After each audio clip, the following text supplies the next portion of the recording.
ادا کرنے کے لیے یہ روزہ رکھتا ہوں۔ حضرات محترم، آج بھی وہ مدینہ کے اندر ہر پیر کو روزہ رکھا جاتا ہے، تو الحمدللہ میں مبارکباد پیش کرتا ہوں اجمل رسول عربی اور ہمارے سٹیج پر چودھری خورشید انور صاحب اور ہمارے ضلعی عمل کمیٹی کے ممبر جناب علامہ آغا نیر عباس جعفری صاحب اور بالخصوص سی پی او راولپنڈی کی طرف سے فوکل پرسن انسپکٹر اقبال صاحب آپ تشریف لائے ہیں۔ میں ہمارے اللہ ان کے درجات کو بلند فرمائے قبلہ الحاج حافظ محمد سرالہ مجدی کے دستیاب جناب شیخ محمد عالم صاحب، ان کے ساتھ شیخ جوید عالم صاحب تشریف فرما ہے۔ میں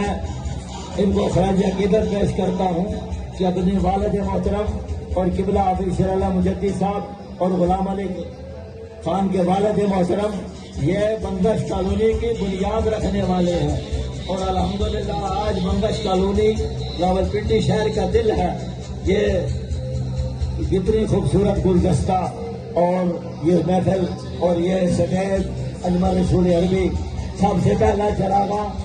اجمل رسول عربی نے کیا، سب سے پہلا جلوس بنگش کالونی سے اجمل رسول عربی نے کیا، اور اس میں قبلہ غلام علی خان صاحب کے والد محترم اللہ ان کے درجات کو بلند فرمائے، اللہ ان کی بخشش فرمائے۔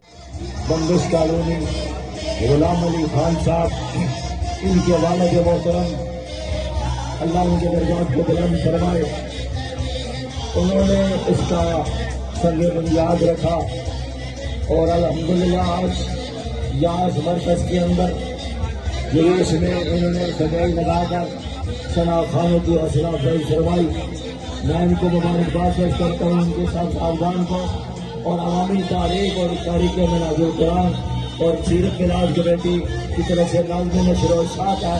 الحمدللہ ہر ساتھ ہمارے معاملات ان کے ہوتے ہیں۔ یہ واقع ہی ماشاءاللہ اپنا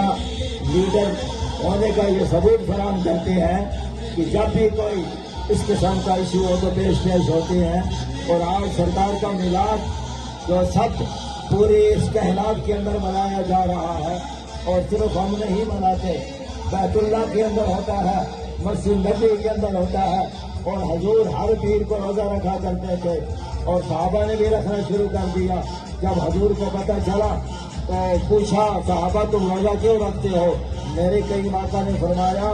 کہ اے اللہ کے نبی ہمارے ماں باپ قربان جائیں، ہم